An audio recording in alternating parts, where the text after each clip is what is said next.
Este es Pedro, que entre paréntesis se dirige a los dispersos en la diáspora, en la dispersión, lo dice ahí en el capítulo 1, versículo 1, expatriados de la dispersión, aquellos creyentes judíos que se han desparramado por estas regiones del imperio, dice Ponto, Galacia, Capadocia, Asia y Bitinia. Son hermanos que por causa de la persecución del gobierno se encuentran desparramados por todo el imperio y están sufriendo persecución. Están siendo duramente probados. Y en ese contexto Pedro les habla y les anima. Porque estaban dudando tal vez de su salvación. Estaban dudando si realmente podrían perseverar en medio de esa intensa prueba y dificultad. Tal vez tú te encuentras en una prueba tremenda hoy, en tu vida personal. Que este pasaje te sirva de aliento, porque el personaje más indicado para hacerlo en todo el Nuevo Testamento es justamente Pedro, quien fracasó rotundamente, quien negó al Señor y no solamente una vez, sino que 3 veces. Y fracasó con la excepción de Judas, que nunca fue del Señor, fue un diablo desde el principio, dice Jesús, no pertenecía realmente a los salvados. Este Pedro fue el que más fracasó en su fe al Señor. Aunque era muy valiente, decía, Señor, aunque todos te negaren, yo estoy dispuesto a ir contigo hasta la muerte. Soy fiel, tú debes contar conmigo, Pedro, porque yo sí soy de los tuyos. Y sabemos que el Señor le dijo, mira, antes que cante el gallo, tú me negarás 3 veces, pero he rogado por ti, Simón, para que tu fe, ¿qué? No fracase, no falle. Sí fue débil, sí fracasó hasta un extremo bastante, de una forma horrorosa, pero no fue lo suficiente para que él perdiera su fe rotundamente y se perdiera, en contraste a Judas. Entonces este Pedro es el que nos anima. Este que fracasó, pero que ahora está dispuesto a apacentar sus ovejas, que somos nosotros también, como resultado de esa experiencia de Pedro. Dice Pedro, bendito el Dios y Padre de nuestro Señor Jesucristo. Ahí comienza, con una doxología.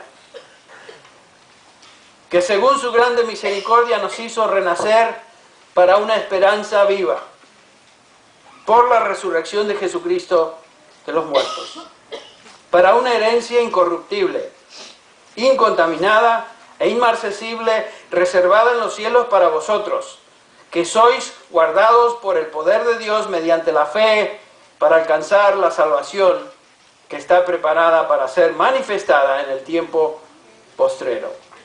En primer lugar se dirige a creyentes, como ya dijimos, escogidos de Dios, dispersos, bajo tremenda presión y prueba, y ellos están tal vez cuestionándose si van a poder realmente perseverar. El versículo clave es el versículo 5 de esta porción, donde Pedro dice, sois guardados por el poder de Dios mediante la fe. En medio de las pruebas y la persecución, ellos iban a ser guardados. Noten el versículo 6. En lo cual, dice Pedro, vosotros os alegráis, aunque ahora por un poco de tiempo, si es necesario, tal vez sería en el original tiene la idea de que si es necesario. Entonces lo que está diciendo Pedro es que ya que es necesario, tengáis que ser afligidos por diversas pruebas. En medio de esta intensa aflicción, Pedro les recuerda que ellos serían protegidos por el poder de Dios mediante la fe. Estos creyentes sin duda temían perecer. Temían tal vez que ante tal presión no podrían aguantar y sin embargo Pedro les anima. Les recuerda que la razón de sus pruebas era justamente demostrar la genuinidad de su fe y por lo tanto su fin victorioso. No es que estaba tratando de intimidarles agárrense fuerte a ver si una de esas pierden la salvación. No, al contrario, son probados y esa prueba es para demostrar que vuestra fe es genuina. Esa es la idea. Noten el versículo 7. A fin de que sometida a prueba vuestra fe, mucho más preciosa que el oro, el cual, aunque perecedero, se prueba con fuego, ese es el producto de la prueba, noten, sea hallada en alabanza, gloria y honra cuando sea manifestado Jesucristo. En otras palabras, Pedro les está diciendo que su fe perseveraría. Su fe, y ya que era genuina, iba a terminar en victoria hasta el fin. Y la razón es porque esa fe era una fe sobrenatural. Dios la comenzó en ellos y continuaría manteniéndola, venga lo que venga, pase lo que pase. Y esa promesa es lo mismo para nosotros. Venga lo que venga. Dios promete que nuestra fe, aunque probada como el oro es probado con el fuego, con el resultado de que la hojarasca se quema y lo único que queda es el oro puro, así nuestra fe. El Señor envía y permite pruebas para justamente quemar de nosotros todo aquello que nos sirve. Y bien sabe el Señor que las necesitamos. Y a veces difíciles. Pero es una fe sobrenatural. Es una fe que Dios dio y mantiene y terminará en victoria al fin. Si Pedro creyera que la salvación se pudiera perder, su epístola hubiera tenido otro énfasis. Les hubiera dicho: aférrense, no abandonen su fe en medio de las pruebas, manténganse, cueste lo que cueste, porque si no, tal vez pierdan lo obtenido. No dice eso Pedro, sino que dice: bendito sea Dios y Padre de nuestro Señor Jesucristo, quien les escogió, quien nos dio herencia incorruptible reservada en los cielos para nosotros, para vosotros, quienes les protege en medio de las pruebas hasta que vuestra fe sea hallada en alabanza, gloria y honor cuando venga Jesucristo. Eso es lo que está diciendo.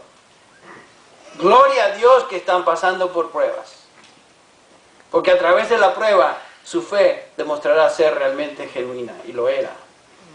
Si la salvación hubiera dependido de ellos, Pedro no hubiera dicho estas cosas. Pero la salvación es don de Dios, por medio de la fe que Dios mismo comienza y sostiene y termina. Porque, repito, la salvación es la obra de Dios de un principio al fin. Y noten esa expresión: sois guardados, versículo 5, o protegidos. Es un presente continuo. Sois guardados. Es un término militar, tal vez ellos entendían bien esto. Se refiere a la guardia, por ejemplo, una guardia romana que protegía algo. La tumba del Señor Jesús, ustedes recuerdan que fue sellada y protegida por una guardia romana. Esa es la idea. Sois protegidos por un poder, una guardia poderosa. Es una protección constante, vigilante. Los que pertenecen a Dios son protegidos continuamente, constantemente, de todos los enemigos que puedan atacar su fe. Los hijos de Dios son protegidos perpetuamente por el poder de Dios. La salvación, dice Pedro en el versículo 9, que hasta que esa salvación llegue a su fin, dice la salvación de vuestras almas. Y aquí está hablando Pedro del componente final de nuestra salvación, la gloria eterna. Cuando pensamos en la salvación debemos pensar realmente en tres etapas. En primer lugar, fuimos salvados de la paga del pecado por medio de la justificación. En segundo lugar, estamos siendo salvados del poder del pecado en nuestras vidas, que es la santificación. En tercer lugar, seremos aún salvados de la misma presencia del pecado, que es la glorificación final con Cristo Jesús. Somos salvados, ciertamente, pero esa salvación no ha alcanzado su destino final aún. El capítulo 8 de Romanos que leímos hace un instante, el versículo 29 nos dice que somos predestinados para ser conformes a la imagen ¿de quién? De su Hijo. Bueno, esa conformidad total todavía no es nuestra hasta que le veamos cara a cara. Ya sea que pasemos a su presencia o el Señor venga por su iglesia en el rapto y nos lleve con Él para siempre jamás. La salvación a la que Dios nos predestinó desde antes de la fundación del mundo no es completa hasta que este último componente sea realizado, la gloria final. Ahora, en este pasaje que estamos viendo en Pedro, el apóstol va a subrayar 6 maneras en las que somos protegidos y estaremos cubriendo 2 de ellas esta mañana.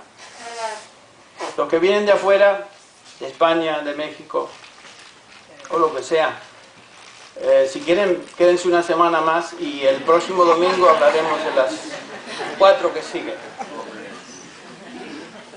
Pídanle a los hermanos donde se están hospedando que les dejen quedar ahí unos días más. Bueno, la primera de estas es la siguiente. La primera área de protección, dice el versículo 3, es la primera de estas es la esperanza viva. Esperanza viva. Versículo 3 dice que bendito Dios y Padre nuestro Señor Jesucristo, que según su grande misericordia nos hizo renacer, noten eso, para una esperanza viva. La esperanza que recibimos en el momento de nuestra salvación es una esperanza viva. Lo que recibimos ahí es vida eterna.